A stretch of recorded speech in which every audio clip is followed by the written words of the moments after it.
Hi everyone. Welcome to the June Talent Lens. I apologize for my voice. I've been a little sick, so I will cough a little bit today. But thank you so much for coming. And I'm excited to get started. Julie, next slide, please. So, for those of you who don't know me, I'm Swathi Garg. I'm the founder and CEO of Milo Associates. We'll share a little bit more about Milo Associates in a minute, but been around for a long time, almost 9 years.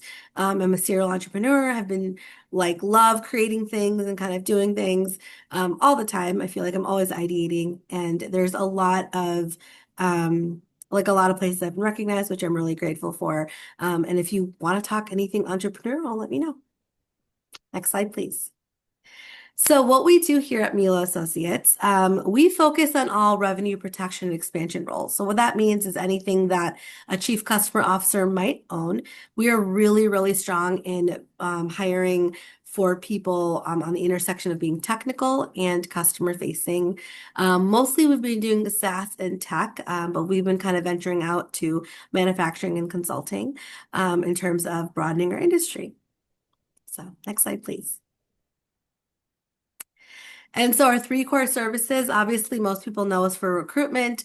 We've kind of divvied that up in two different types of recruitment services. One is obviously full search, where you give us something and give us a role and we go find you that person. We also have something called on demand, where basically if your company is inundated with resumes, we can go and help you find the right person in that talent pool. So it's basically full service without the actual search.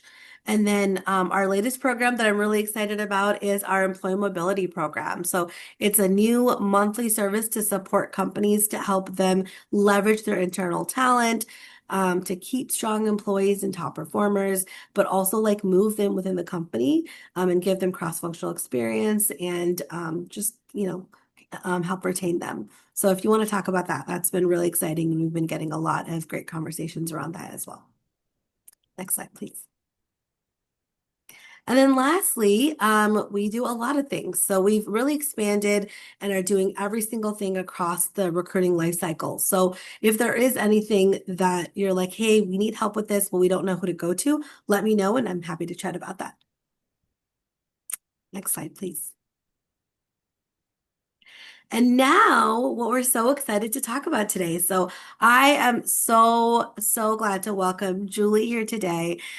Julie, I've known her for over 2 years now, following her journey on LinkedIn and following her journey on social media. And then we actually met 2 years ago at a Pulse conference. And honestly, the rest is history. We've gotten to know each other super well. She's obviously a very large thought leader in the space. We all know Julie Fox.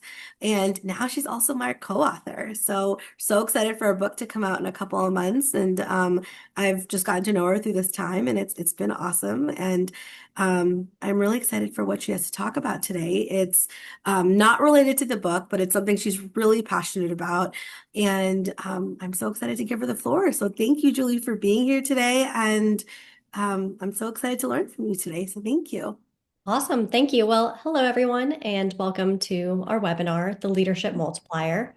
Really excited that you're here and super excited to talk through this topic because it's something that I'm really, really passionate about. As leaders, it's easy to fall into the trap of thinking that we need to do more, we need to fix more, or be everywhere at once in order to drive performance. But what I have found is that the real leverage of leadership doesn't come from doing more. It actually comes from empowering more. So when we focus on building trust, on giving meaningful feedback, coaching for growth, and aligning our teams around clear outcomes, that's when the multiplier effect starts to kick in. We start to see stronger results, more ownership, better collaboration, and sustainable performance. So whether you lead a small team or an entire organization, my goal is really for you guys to walk away with some practical ideas that you can start using right away to up-level your leadership and to help your team thrive without burning anyone out, including yourselves. So with that, let's jump in.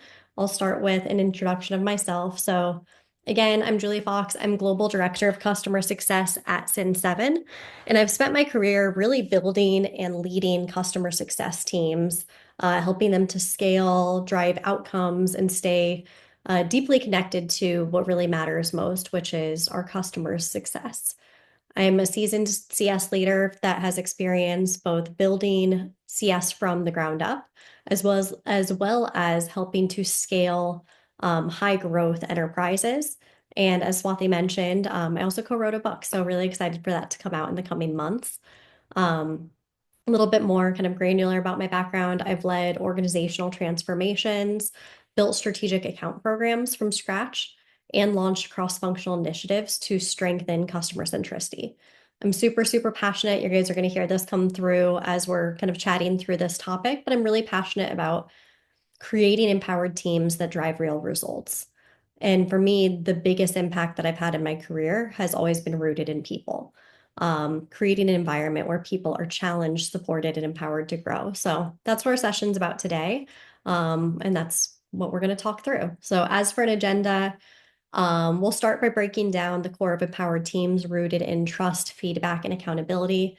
I'm going to share a framework that I developed called the LEAD framework, which is really kind of just a simple, practical structure that I've built. We'll dive into feedback as well as two practical tools around that, radical candor and the feedback flywheel. And we're going to talk about motivation and understanding your team on a more human level, as well as alignment and business results. So let's dive right in. So I'll start with this LEAD framework. I created this framework really to help build empowered teams that consistently deliver impact, deliver results for the business. So to start, we have L, which is learning together. So instead of giving answers, we ask questions. We grow problem solvers, not just task completers. E, empower through feedback. Feedback should build trust, not tension. When it's done well, it becomes a performance driver. A is for aligning to outcomes and purpose. People do their best work when they know how it connects to something bigger, whether that's business goals, customer success, team members' success and growth and purpose, and really who that work impacts. And finally, D is for delivering results.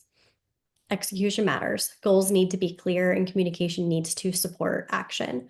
When you practice these four habits, consistently, you create a culture that really leads itself. And that's the mark of a high performing team. So in the next few slides, I'll break each of these four categories down and go much more in depth. So let's dive in. So L, learning together. First step of high performing teams is that they don't rely on one expert. They don't rely on one singular leader that has all the answers and is that go-to person for solving every issue. They build expertise across the entire team. That starts with how we show up as leaders. So instead of just jumping in with answers, you can ask guiding questions. The goal here is really to teach people how to think, not just what to do. So, for example, if you are working with somebody and they come to you with questions, you may ask more questions. One, I guess, habit that I have is repeating back the question and then asking my team to tell me a little bit more about it and then asking kind of what their thoughts are, understanding really what would they do if I wasn't in the room? What would they do and what do they believe is the right action?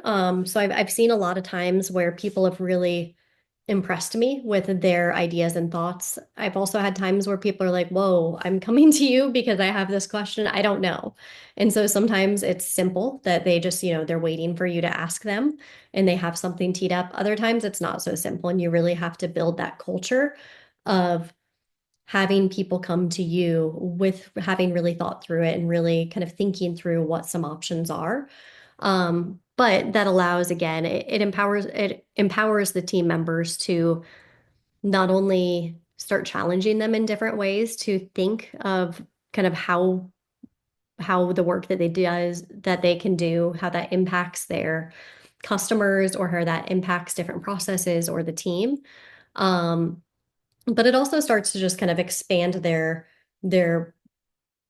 ways of thinking in that sense of not just, what is the right answer, where can I find that, but also what are we doing? What are the outcomes that we're trying to deliver and how can we do that? And so it kind of opens up a little bit more creativity.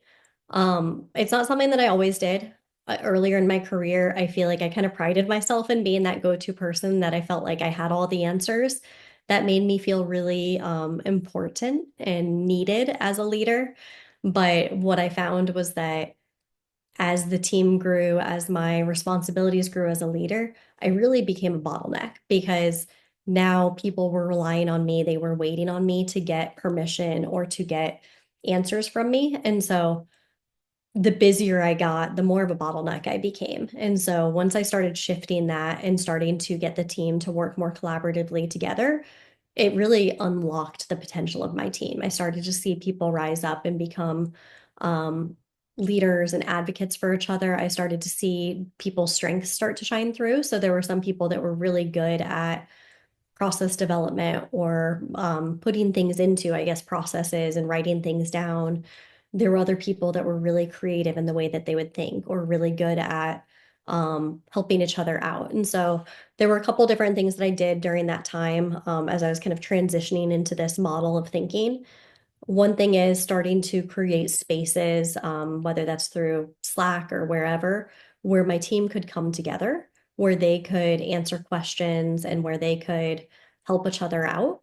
I was there for them. And obviously, if something got escalated, but a lot of times they would, by the time I would see something, they would have answered it amongst each other, where where you're starting to see people ask questions and somebody saying, "Hey, have you thought about this?" Or, "Hey, one time I did this and this worked really well." And so they started to learn from each other, which I think is really, really important. But I also created spaces like doing things like office hours. So one thing that I found was that the larger my team got, the more one-on-ones that I had, the more team meetings that I had. And so what started to happen is our um, one-on-ones started to become very tactical, where people were coming to me with different questions and things like that. And again, it's just not super scalable because if I had, I think at one point I had 12 direct reports. So as you can imagine, if I'm answering questions during that time and to that one singular person, now I have to go back and think through, okay, is this something that other people may also have this question? And so what I did was created office hours so that now one-on-one time can really be spent with the person focused on coaching, development, feedback, really focused on them and their career development. Whereas these office hours are spent to be time where people can come together, ask questions, answer, think through, and kind of problem solve different things. And so, again, building that culture where people are coming together. And then over time, I started to kind of step away from it myself, where it was like, okay, I'm not really needed here. I join when I'm able to and when it makes sense, but there's a lot of times where I will let senior CSMs or team leads or different people like that, emerging leaders, where I'll tap them on the shoulder and say, "Hey, for this week's office hours, would you mind leading this session?" And so they'll document the questions and answers and things like that just to make sure that obviously we're all aligned and that we have that documentation, but it also gives a space for them to kind of step into more of that soft leadership role. So again, building that culture of solving things together, office hours, coming up with ideas, doing exercises like stop, start, continues, where you really work with the team and encourage them to share what's working well, what's not working well, and you encourage them to get really creative and think, hey, what else could we be doing? How else could we be solving these problems? You start to see learning become this team sport where the team is coming together to build playbooks together, where the peers are coaching each other. Um, and that's really kind of a magical place to get to as a leader because it also really unlocks then your ability to become a little bit more strategic and working more aligned with other cross-functional leaders, which we'll get to that part later. But one important part of this is that as they think through learning together and how the team is working together, it's important to point out that the team, each person doesn't have to fit into this perfect little box and be this kind of carbon copies of each other. In fact, it works better the more that you can understand your team and where different people's strengths are, the more that they can then, instead of everybody having to be everything, you start to see people becoming leaders, becoming experts and specialists in different areas and being able to help each other out. One other note on this is I think it's really important that you As part of this, you celebrate how problems get solved. So not just celebrating that, hey, we solved this problem, or hey, here's what we did, and keeping it more tactical, but really taking a moment to celebrate the process itself and celebrating the learning, even if that means that, hey, we started here and it wasn't working. So we continued to iterate, we continued to figure it out, and eventually we got to this place. I think those are really beautiful stories to tell because it helps make space for imperfection and experimentation, iteration to let people know that, hey, oftentimes when we're trying something new, it may not hit the first time. There may be certain things that we'll learn along the way, but it's really hard to learn and it's really hard to get to that ideal state if you're not willing to try things, if you're not willing to experiment. So yeah, it's really showing your team that they have the room and trust to grow. Next, let's talk through empowering through feedback. Feedback is one of my favorite topics. Feedback, coaching. Um, I could not do what I do if without kind of building a team that is truly empowered and leaning into more of a growth mindset. And here's the thing, feedback doesn't just happen in great teams.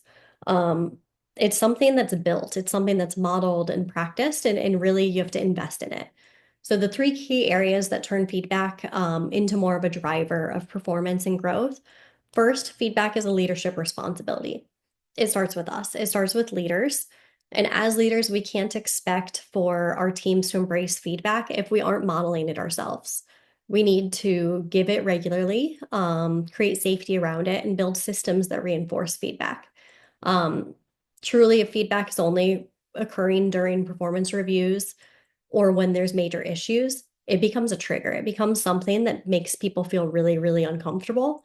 That's what I see kind of a miss is that a lot of leaders focus on only constructive feedback. And my view on this is you can choose to look for what's wrong or you can choose to look for what's right. One acronym that I like to use a lot is WIGGLE or what good looks like. And kind of this mindset around coaching of do more style coaching. So really in a more public way, praising and letting your team know, hey, here's what good looks like. Here's an example of excellence.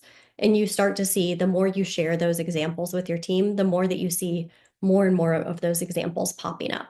Versus if you're only focusing on the negative, typically you don't see honestly you see more negative. So I think where you are putting the spotlight is where you get more of. Secondly, we have to model radical candor, finding the balance of caring personally and challenging directly. Feedback isn't about criticism, it's about growth. So it's not meant to bully somebody, it's not meant to be uncomfortable in that way, but often it is uncomfortable. But I think when you focus on growth, that's where you can build trust, drive accountability, and strengthen performance. And again, the more that they see us doing it with care and intention, the more likely that they are to do it as well. And finally, creating a feedback flywheel. This is where culture really shifts. The whole team is raising each other up, just as I mentioned earlier. But when you do all three of these things, when you lead with it, when you model it, and when you build systems around it, you're not just giving feedback, you're creating a performance culture that lifts each other up. And feedback becomes that habit, not just a high pressure moment. Um, you give your team that the language, the space, the permission to give and receive feedback. And I think without that, you're really just kind of you're hoping it will happen without feeling really confident and that the team will do these things because you're laying the framework for them to do it. So again, empowered teams don't happen by accident. They're built by design. Let's I want to dive a little bit further into radical candor and feedback flywheel. So radical candor first. I'm sure many of you guys are aware of radical candor. I read the book Radical Candor by Kim Scott many years ago, and it really had such an impact on me as a leader. I feel like there was a point in my career where I had been thrown into leadership without any real training on how to be a leader. I had been a top performer and was kind of just thrown into leadership because there became a need for it, and I raised my hand. Now, a lot of what I did in those early years of being a leader was trying to mirror what I saw around me. So the leaders that I had been surrounded with throughout my career, many of which were things that now I look back and I'm like, huh, that didn't really feel cohesive to who I am as a person. I felt like I had to be louder, be more strict, I couldn't be friends. I had to have this almost like a different personality once I became a leader. And I got decent results, but not the way I have now that I've really leaned into radical candor. So radical candor, again, many people view feedback as negative. A lot of people have their own traumas around feedback. I think of even my early years in kind of the work world, where the only type of feedback I ever received was constructive or if I was in trouble or something. And so because of that, it's like as soon as I heard the word feedback or as soon as somebody started prefacing something of, hey, I've got some feedback for you, my body would immediately tighten up. I would immediately start to close off and get defensive. And I think that's what we're trying to avoid here. It's really hard to effectively give feedback if people aren't also willing to receive it. And so, understanding and investing in yourself as a leader helps you to understand how you can best get feedback across in a way that actually gets the results that you're looking for. So radical candor, it's a framework that encourages us to both care personally and challenge directly. So if you look at this axis here, this is how directly you're challenging, and this axis is how much you are showing that you care. It's not necessarily how much you actually care, it's how much you are showing it. So when leaders do this and when teams are coached to do it with each other, it builds trust and accountability across the board. Radical candor sits at the intersection of these two things, like I said. So it's caring personally about your team, their growth, their challenges, and challenging directly, giving feedback that's honest, clear, and actionable. Most people lean towards one or the other. Either they over-index on being nice and avoiding hard feedback. Others tell the truth, but with really sharp edges that erode trust. When you only do one side, you land in one of three quadrants. Well, I guess really two quadrants because manipulative insecurity, this is the area where feedback is political, vague, or withheld. That's your not challenging directly and you're not caring personally. But for the others, so ruinous empathy, this is you're being too kind to be helpful.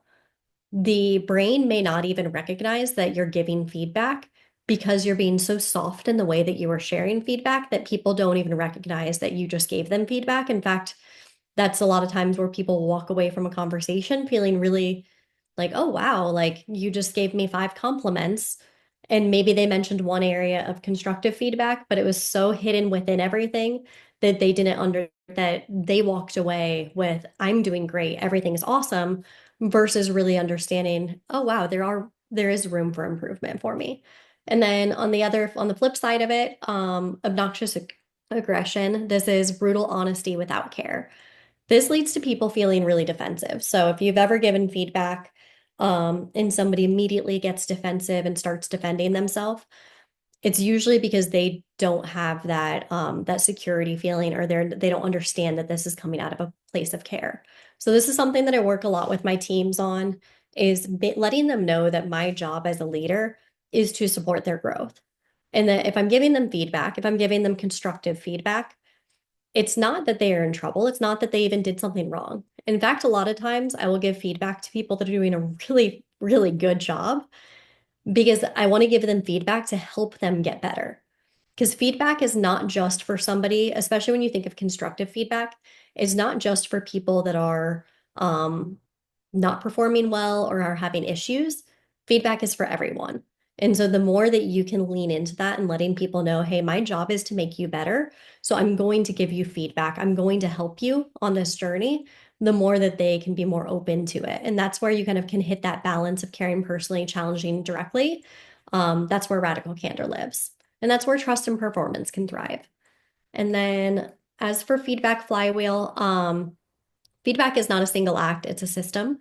Empowered teams, they treat feedback as a flywheel. So something that gains momentum over time.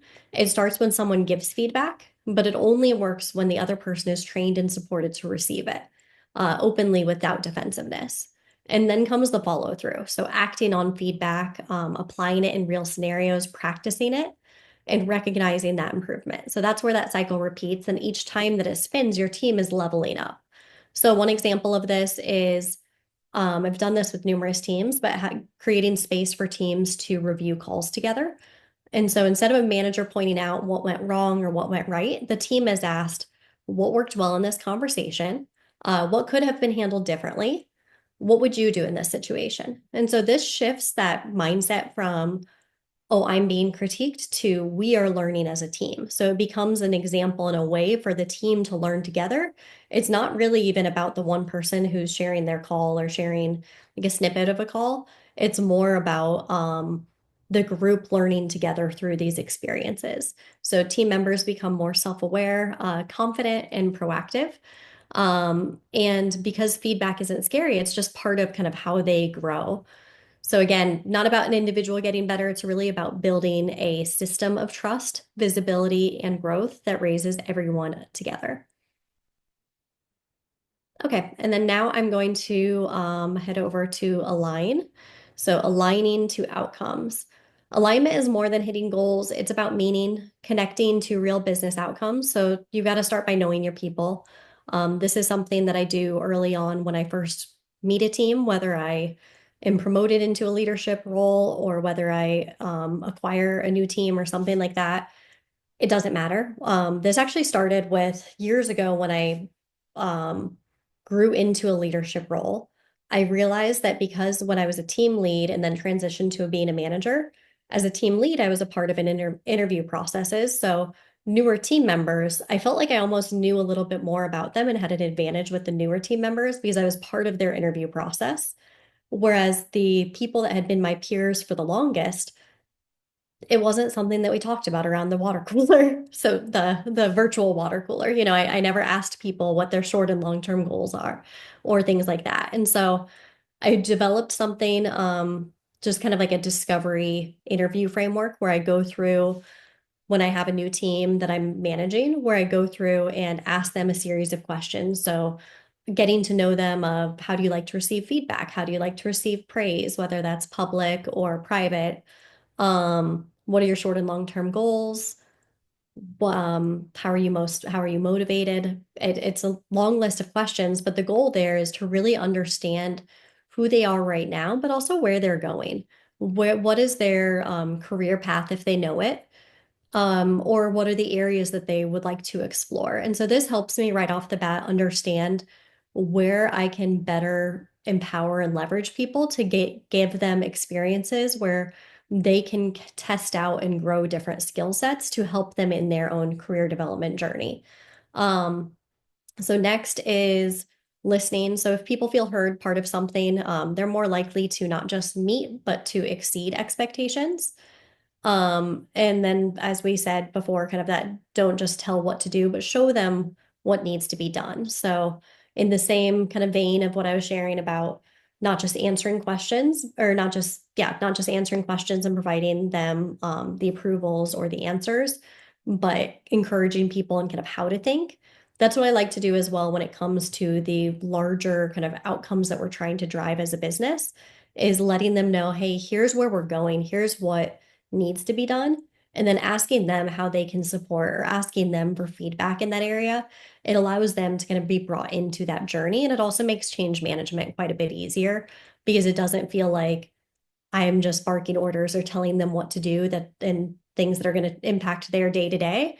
But they're actually part of those decisions. They're actually a part of that journey with me. And so it feels more like these steps that we're taking to get to this ultimate goal versus flavor of the week type. This week we're focused on this. Next week we're focused on this. Then we're focused on this. So instead of them getting that whiplash, it helps them to feel like, okay, everything that we're doing is getting us closer to these larger outcomes that we're trying to achieve. I think connecting their role to outcomes, it really matters. So connecting what they're doing to the overall, how that impacts the overall customer experience, how it impacts the revenue impact, and our business metrics, as well as cross-functional success. And I really, the reason I say that is when I think of outcomes, I'm not just thinking of the outcomes for the business, or I'm not just thinking of this as outcomes for the customers, but also outcomes for each individual person. So for example, if I have a CSM that wants to be a people manager someday, if I'm putting them in positions and encouraging them to lead certain initiatives or projects or present information, things like that, instead of them feeling like I'm dumping on them, it should feel really good. It should feel like, wow, you're giving me opportunities to strengthen and build these skill sets so that when these opportunities come up, I'll be ready. Um, so again, outcomes, business, customer, and the personal or individual outcomes, and putting the purpose of what you're doing at the core. So really helping to, I think customer success, we kind of have an advantage here because we are swimming in stories of success of our customers and impact that we're having. So making sure that we're doing our best to share those stories, not just the metrics of, hey, we got this expansion or saved this renewal or whatever the case may be, but telling the stories of the actual impact that we are having on our customers' businesses, I think is really important. So again, helps people tie what they're doing to why it matters and helps them to feel like they're part of something bigger than themselves. When it comes to alignment, one of the most important things that I've learned is alignment across the business. So the alignment with other cross-functional leaders. So if you've ever heard of either, I've heard it both ways, either called team number one mentality or mindset or first team. Um, they mean the same thing.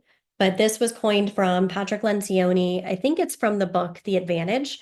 But if you haven't read any of his books are all really, really quick reads. Rooted in different storytelling. So Five Dysfunctions of a Team, The Advantage, they're fast reads and you'll definitely learn a lot.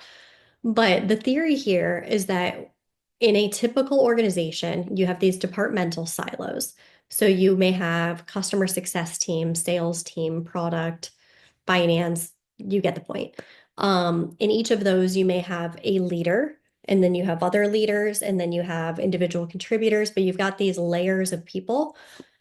Whereas when you think of a team number one organization, each of these departments are working closer together. So now you've got the leaders working really, really aligned together towards for kind of the overall goals of the business. So when I think of my team, my first team, instead of just thinking of the team that directly reports to me, so my customer success and account management teams, I think of my team as the other leaders that I'm working really closely with. So I'm thinking of head of product, head of sales and marketing. And those are the people that I'm spending as much, if not more time with than customer success.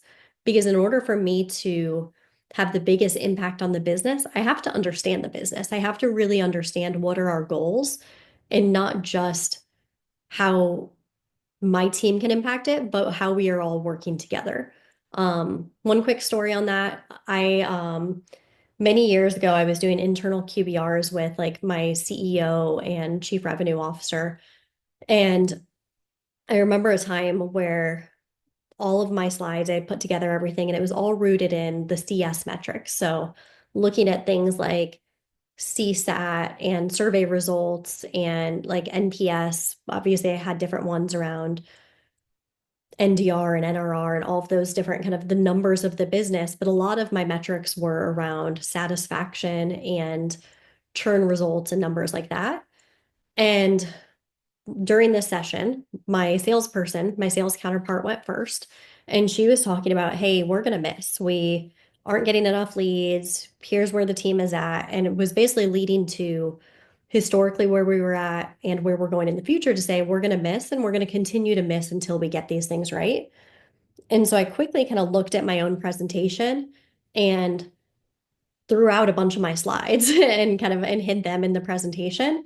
And I started with more of a conversation without sharing my screen. And I talked through to say, hey, I did, back of the napkin type math based on where we're going to miss for sales. Here's how CS can help support that. So here's what we can do in terms of if we save this many customers per quarter, or if we expand our customers by this much per quarter, that will make up that difference here. And then in addition, I was also reaching across the table, kind of saying, here's the things that I can do to help with referrals, to help on the sales side with these different, to help make sure that the leads that they are getting, we have the best possible shot of being able to land those deals and get those customers. And then once we get them, here's the things that we can do to make sure that we keep them. And so it was kind of the first time that I went from previous QBRs where the last slide was always kind of the asks for the business. So it was usually me asking for more headcount, more tooling, budget for different things. And oftentimes it was mostly all denied. And this was the first time where my CEO kind of looked across the table and said, what do you need to do to get this done? Based on everything that I was saying of, hey, if we can keep this many more customers or if we can expand these, now he was saying, what do you need? And now when I was talking about the head count, the coaching, all the different things that I needed for my team, it was a very, very different conversation. But the main tweak here was all the same information, the same asks, was that I shifted it more to a more team number one mindset of we're all in this together. And it's not me just piling on saying, oh, we're missing in sales, but here's all the CS asks and I'm asking for more. But it was helping equate what I was asking for to how it was going to impact the business. Okay, so again, when I shifted this, it really changed everything, shifted from isolated execution to aligned outcomes. And that's where the real power of impact lives. Finally, deliver results. So the final piece of empowered teams is delivering results. Thriving teams don't just get lucky. I've said that a few times now, but they really have to get led. Leaders who create clarity, remove roadblocks, and consistently coach towards outcomes build teams that perform with purpose. So this starts with setting clearer goals, not just KPIs, but shared definitions of success. What does great look like here? What's the wiggle? And then we align the timelines, expectations, and responsibilities. And finally, we lead by removing friction. So empowered teams don't need handholding. They need someone who clears the path. Real leadership isn't about being loud, it's about being intentional. All right. And then as a quick recap, I've got this slide here just to kind of again show the lead framework. We learn together by encouraging curiosity and shared problem solving. We empower through feedback by making it a habit, not a moment. We align to outcomes, so work feels purposeful, not just busy. And we deliver results by getting clear goals and guiding through change. These four habits build teams that grow, perform, and trust each other along the way. So, in summary, teams don't just stumble into success, they are led there with intention. And high performing teams, they aren't just talented, they're trusted, they're empowered. So, if you want your team to thrive, don't just give them goals, give them clarity and don't just give feedback, but build that habit around feedback and don't just drive performance, but you connect it to purpose. Because the team that your team already wants to succeed. Everybody wants to succeed. They just need you to build an environment where they can, where they're empowered to do so. All right, that is all. Swathi, do you want to get into the fireside chat now? Hi, yes, yes, that'd be fantastic. If you could stop sharing and we can just have a conversation. Ooh, Perfect. that was amazing. That was so well thought out. It had such great examples. Thank you so much for sharing so many Absolutely. personal stories. I love that so much. I learned so much from that, and I know our audience keeps growing, so I know that they learned from that as well. So thank you so much. There were such good points, and I think that as you grow, as one grows, like in just like work in general, I think you start to realize that everything needs to be connected to the business and everything needs to be connected to just the revenue and like the bottom line. And we're seeing that more and more now ever in this market that we've been in. And I think the stories you shared about how to empower and like teach your team, I think is something that I think a lot of people can learn from. So I hope everyone got as much out of it as I did. So that was amazing. Thank you. And then if you have questions, please make sure to start putting them in the Q&A. But I'm going to start with a few questions and then we'll go from there. That's okay. Okay, sounds great. So what I wanted to understand, like, What do you think leaders get wrong about giving feedback? And then how do you think they can like reframe it? Yeah, so I've seen a lot of leaders that, and I mentioned this slightly, but that they prioritize weak performers. So they look at, if you're looking at, say you have 10 direct reports, the majority of their time when it comes to feedback is mostly constructive feedback related to people that are not doing well, um, versus really prioritizing making sure that you're providing feedback for everybody, but especially for those top and middle performers. The other thing that I would say is like really focusing more on like different cycles of time that you're giving feedback. So whether that's around annual reviews or timing like that, versus it being something that's built into their day to day. So it's something that they are encouraged and have space to give feedback throughout the entire year. So one thing that I do, with this is like as a director or a VP with the managers that I manage is giving them different metrics for feedback. So for example, we use Gong for call recording and well, for a million things. But one of the things it does is it records your calls and gives you really easy ways to provide feedback and coaching where you can do scorecards or you can also leave comments and show that you've provided coaching. So I've provided metrics for my managers to say, hey, you should be listening to at least 2 calls per month, for example. And at this point, I'm just making this up as kind of the example, but giving them some sort of metric of how many calls per person they should be listening to and providing coaching and feedback on. So being able to give some sort of way and through Gong, I'm able to obviously see that that's happening, but that helps build it so that it creates like a mode so that you no longer have those waves of times where you're giving feedback because it's always an expectation and it's something that my leaders are measured on. Okay. I love that so much. And I love the how you're also focusing on middle performers. I think Mhm. people really focus on top performers or their weaker performers. They forget about like the good middle people. So I love how that's a focus too. That's a great way to do it. How do you, and I think you've talked about this a little bit with radical candor, but how do you, or, and if that's the answer, I understand, but I'm curious, like, how do you balance honesty and empathy when delivering tough feedback, right? Like, what if they don't know you care? Yeah. So I think you can't, it's hard to show that you care about somebody in the midst of trying to give feedback. So really it's about kind of building those relationships with your team over time and making sure that they know you care, that they know that you're there to support them. So I mentioned the one thing of kind of that discovery interview that I do with team members. Mhm. As part of that, I don't just ask them questions, and listen to their answers, but at the end of it, I also kind of go through a here's who I am as a leader, here's what my job is, and I provide that information around my job is to make you better. My job is like you are my customer, you are my job, my priority. And I also kind of share, hey, here's how I lead meetings, here's how I do one-on-ones, and kind of talk through some of those different more um, like structural things of how, here's how we are going to work together.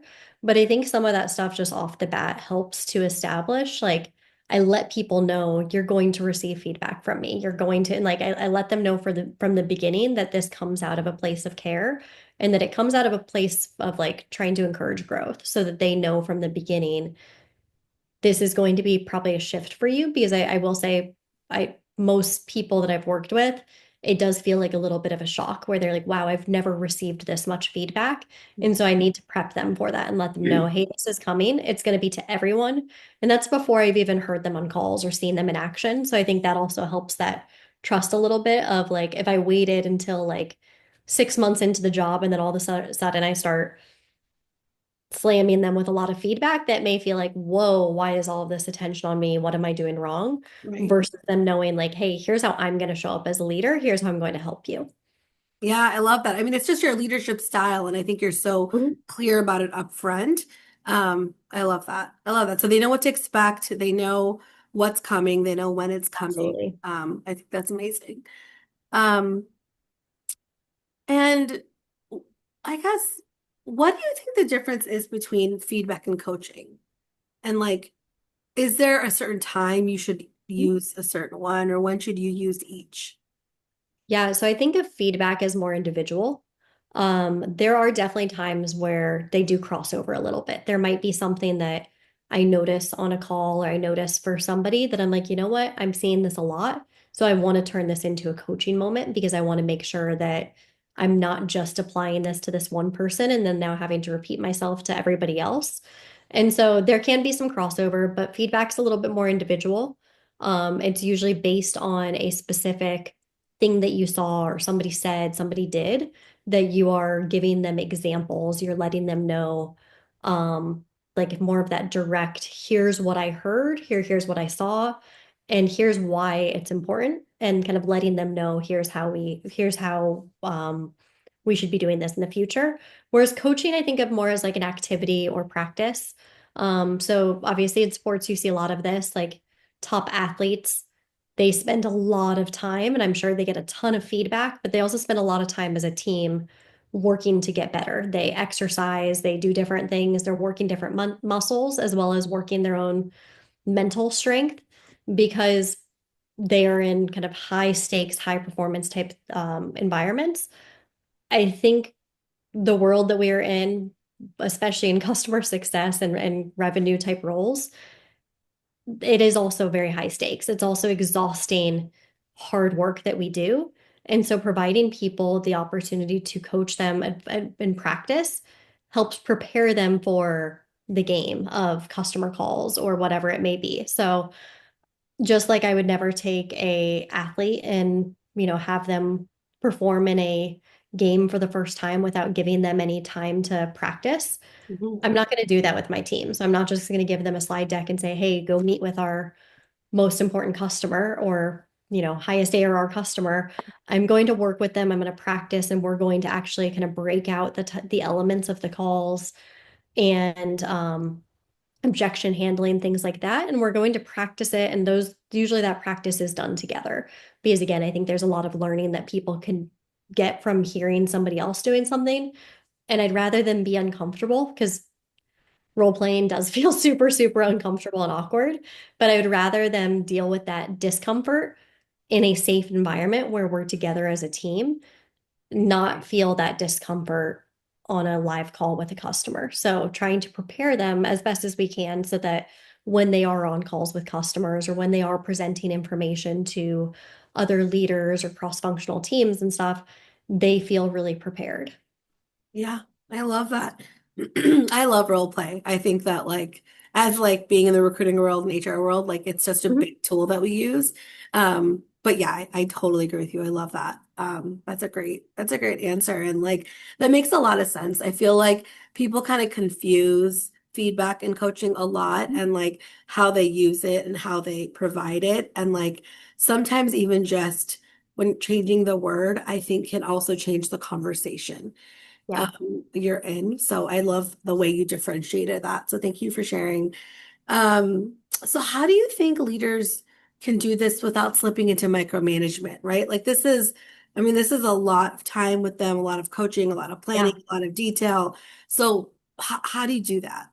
Yeah, so I honestly think a lot of this is kind of the opposite of micromanagement. I think that when you're not empowering a team, that's when it becomes micromanagement because you're trying to tell people exactly how to do their job and what to do. And it becomes very output focused or very task oriented. Versus, I think when you do empower a team, you're really focused more on the outcomes that you're trying to achieve. And at the end of the day, I don't really care how they get there. So I've had team members that have, 3 times the volume of meetings than other people. But when I look at the people that are not having as many meetings and kind of peel back the layers of what they're doing, I'm looking at their email cadences, they're sending videos, they're getting creative, they're doing other things. And if they're able to get the results that they can get in a different way, fine by me. And so I think that's part of it is kind of understanding that. Um, I mentioned in kind of the webinar a little bit of focusing on asking more questions than giving answers. The goal of coaching is to build thinking and ownership in that person. So it's not just telling them what to do and exactly how to do it, but it's trying to get them to expand their mind and think differently. And I think if you're doing all the talking or prescribing every step, you're probably a little bit more in that micromanagement territory. And so I've seen a lot of people where if you look at a how you're leading team meetings or things like that, or you think, hey, we're going to do this coaching exercise, oftentimes when you see people that are more of that micromanagement territory, the leader is the one doing almost all the talking. They are presenting information. They're saying, here's how you need to do it. And here's all these, because they're kind of that know-it-all of I've got all the answers versus them asking questions and letting their team discuss and have those conversations. That's kind of one easy way for me to see it, kind of those talk ratios. Yeah, I love that. Thank you. I'm going to pause for a quick second. If anybody has any questions, please go ahead and ask now. Otherwise, I definitely have a couple more. So I'm going to keep going. But if you do have anything, please put it in the Q&A. And then we only have enough left for a couple. So I'd love to get to you if you have them. So what systems or habits? I know you mentioned a few, but are there any specific systems or habits, like maybe one or two that you'd want to highlight to build like a feedback rich culture that maybe you've done from team to team or like position to position in the past? I'd love to know. Yeah, so I mentioned Gong earlier. One other Mhm. thing that I've done with that is I've encouraged people to submit their own snippets for feedback. So one really cool thing that happened over time, this was a past company that I worked with, but when I first started asking my team to say, "Hey, I'd love to listen to more calls. I'd love to provide you guys some more feedback. Send me snippets of things that you need feedback on, and I'll give you feedback." And when I started doing that, at first, I would just get tons of examples of people doing a phenomenal job, to be honest, where they're sending me their best stuff and they're like, "Look how great I am." Um, that's fine too. And honestly, I found that at that time I was a new leader. What they probably needed was to show that they were good at their jobs and they needed the kind of the pats on the back or that acknowledgement, and that's okay.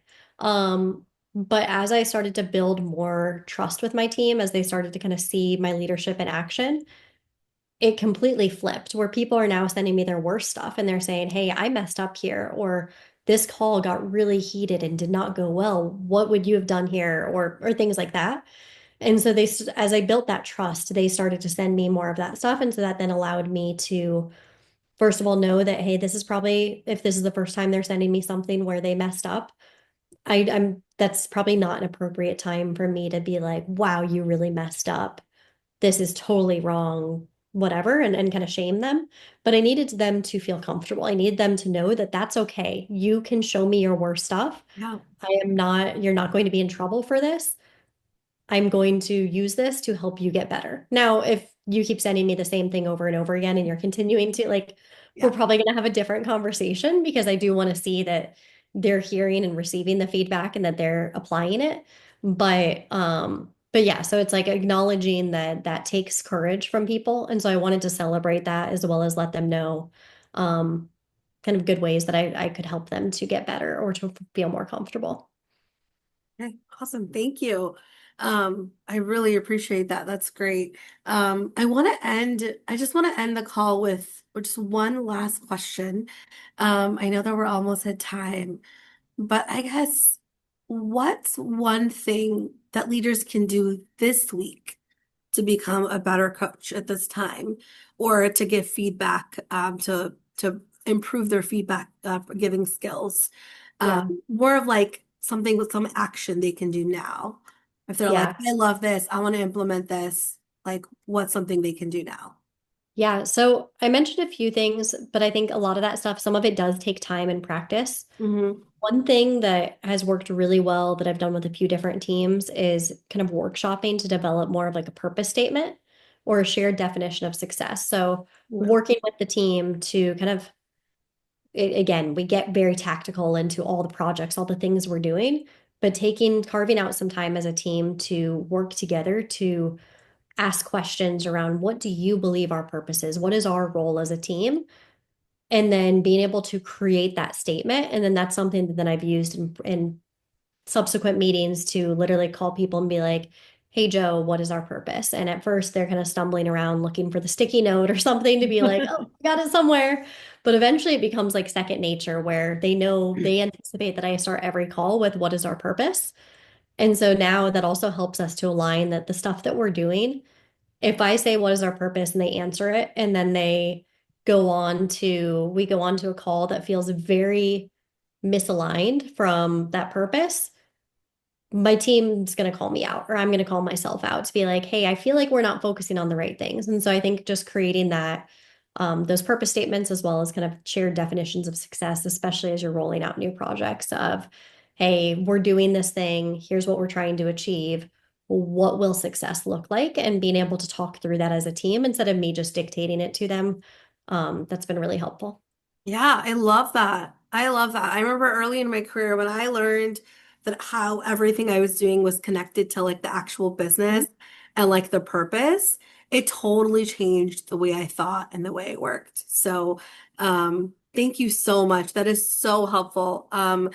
Everyone, thank you so much for being here today. I've learned so much from Julie, and I hope y'all have too. This will be posted on our YouTube channel shortly, and be shared via email. So please share this with your teams. I do think this was extremely valuable for you and your leaders, and I appreciate you all being here today. Julie, thank you so much for your like insight and presentation today. It was so useful and helpful, and it was useful and helpful for like the longevity of it. So thank you so much. I really appreciate you being here today. Our next one will be around the end of July. We'll keep you all posted. Thank you everyone for being here and thank you again so much, Julie. We'll see you soon. All right. Thanks. Bye, everybody. See ya. See ya.